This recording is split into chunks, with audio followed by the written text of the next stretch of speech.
Good morning friends, હું મેહુલ સગર શિવમ વિદ્યાલયમાં આપનું હાર્દિક સ્વાગત કરું છું. મિત્રો, આપણે છેલ્લે સ્વાધ્યાય 1.3નો દાખલા નંબર 5 શીખ્યા. હવે આપણે દાખલા નંબર 6 જોઈએ છીએ. બોર્ડની પરીક્ષામાં આ પ્રકારનો દાખલો પણ ઘણી વખત પૂછાયેલો છે. મિત્રો, દાખલામાં શું છે તો આપણે હવે વિગતે જાણીએ. નીચે આપેલી માહિતી પરથી વર્ષ 2014ને આધાર વર્ષ તરીકે લઈ વર્ષ 2015નો પાસેનો અને ફિશરનો સૂચકાંક ગણો. પાસે એટલે કે IP, ફિશર એટલે કે IF. મિત્રો, અહીંયા શું નથી માગ્યો આપણી પાસે? કે લાસ્ટ પેરનો સૂચકાંક માગ્યો નથી. વસ્તુ આપણને અહીં આપી છે, વસ્તુ ABCD અને E. વર્ષ 2014 અને વર્ષ 2015. 14ને આપણે કહીશું આધાર વર્ષ અને વર્ષ 2015ને કહીશું આપણે ચાલુ વર્ષ. અહીંયા ભાવ સાથે જથ્થો નથી આપેલો, ભાવ સાથે આપેલો છે આપણને કુલ ખર્ચ. આપણે અગાઉના 2 દાખલામાં મિત્રો જોયું કે કુલ ખર્ચ શબ્દનો ઉપયોગ હું કરતો હતો અને એ કુલ ખર્ચ શબ્દનો ઉપયોગ હું શું કામ કરતો હતો એ આપ સૌ હવે જાણશો. કુલ ખર્ચ 2 રીતે બની શકે છે. કુલ ખર્ચ બરાબર ભાવ ગુણ્યા જથ્થો. કુલ ખર્ચ બરાબર ભાવ ગુણ્યા જથ્થો.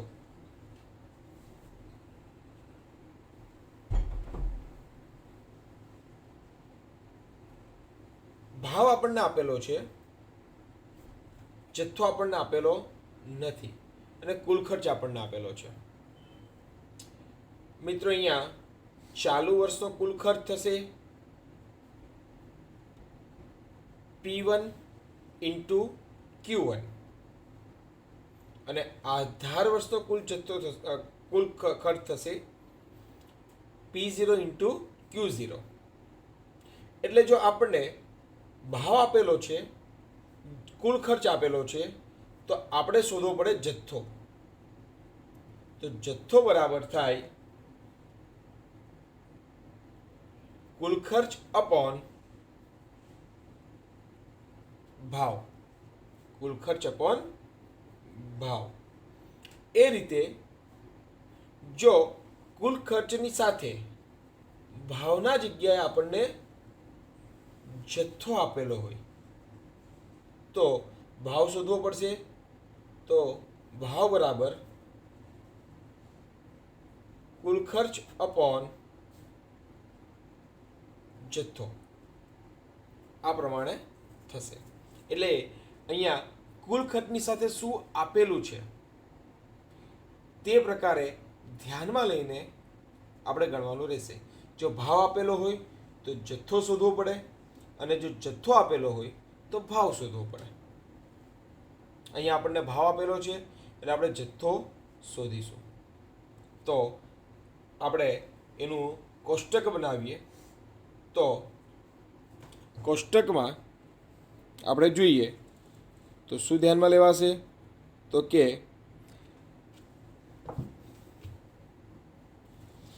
આધાર વર્ષ 2014, ચાલુ વર્ષ 2015, વસ્તુ ABCD અને E. 5 વસ્તુ આપણને આપેલી છે. પહેલા ભાવ. વસ્તુ A નો ભાવ કેટલો છે? તો કે 100 રૂપિયા.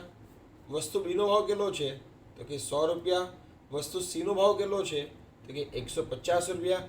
વસ્તુ D નો ભાવ કેટલો છે? 180 રૂપિયા. વસ્તુ E નો ભાવ કેટલો છે? 250 રૂપિયા. એ રીતે ચાલુ વર્ષનો ભાવ. ચાલુ વર્ષનો કેટલો ભાવ આપેલો છે? તો કે વસ્તુ એનો 120, 120, 160, 200 અને 300 આ રીતે આપણને ભાવ આપેલો છે. હવે આપણે જથ્થો શોધવાનો થશે તો જથ્થો બરાબર કુલ ખર્ચ ભાગ્યા ભાવ. ભાવ એટલે કયો ભાવ? તો કે આધાર વર્ષનો ભાવ, કારણ કે અહીંયા વાત થઈ રહી છે આધારની. તો કુલ ખર્ચ છે 400, 400 ભાગ્યા 100 એટલે કે 4. 500 ભાગ્યા 100 એટલે કે 5. 600 ભાગ્યા 150 એટલે કે 4. 1080 અપોન 180 બરાબર 6 અને 1000 અપોન 250 એટલે કે 4. આપણને શું મળશે? જથ્થો મળશે.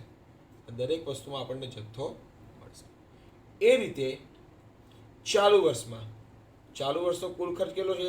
720 ભાગ્યા 120 એટલે કે 6. 600 અપોન 120 એટલે કે 5. 800 અપોન 160 એટલે કે 5. 1000 અપોન 200 એટલે કે 5 અને 1200 અપોન 300 એટલે કે 4. આપણને અહીંયા ભાવ, જથ્થો, ભાવ અને જથ્થો મળી ગયો છે. તો મિત્રો આપણે હવે શોધવાનું જે છે તેના મુજબ કોષ્ટક બનાવીશું. તો કયું બનશે? P1 Q0 P0 Q0 P1 Q1 P0 Q1. તો P1 into Q0, P1 into Q0 120 into 4 એટલે કે 480. 120 ઇન્ટુ 5 એટલે કે 600. 160 ઇન્ટુ 4 એટલે કે 640. 200 ઇન્ટુ 6 એટલે કે 1200 અને 300 ઇન્ટુ 4 એટલે કે 1200. તો આપણને મળશે સિગ્મા P1 Q0 બરાબર કેટલા થશે? તો કે 4120. મિત્રો કેટલા થશે? 4120.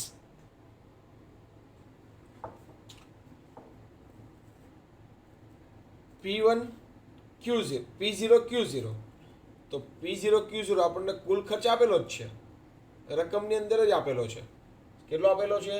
તો કે 400, 500, 600, 1080 અને 1000 જે આપણને અહીંયા મેન્શન કરેલા છે એ આપણો કુલ ખર્ચ બનશે. મિત્રો આપણે લાસ્ટ ટાઈમના દાખલાઓ સુધીમાં મેં તમને આના વિશે ચોખવટ કરેલી હતી. P1 Q1 એટલે કે ચાલુ વર્ષનો કુલ ખર્ચ. ચાલુ વર્ષનો કુલ ખર્ચ કેટલો છે? તો કે 720, 600, 800, 1000 અને 1200. તો સિગ્મા P0 Q0 બરાબર કેટલા થશે? તો કે 3580 અને સિગ્મા P1 Q1 કેટલા થશે? તો કે 4320.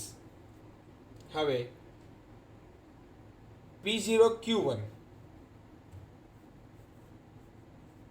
P0 અને Q1 એટલે કે 100 ઇન્ટુ 600, 100 ઇન્ટુ 6 એટલે કે 600, 100 ઇન્ટુ 5 એટલે કે 500, 150 ઇન્ટુ 5 એટલે કે 750, 180 ઇન્ટુ 5 એટલે કે 900 અને 250 ઇન્ટુ 4 એટલે કે 1000.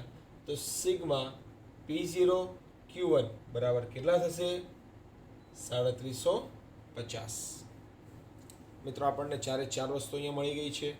તો હવે આપણે સૂત્રમાં મૂકી દઈએ. શોધવાનું આપણને પાસેનું છે.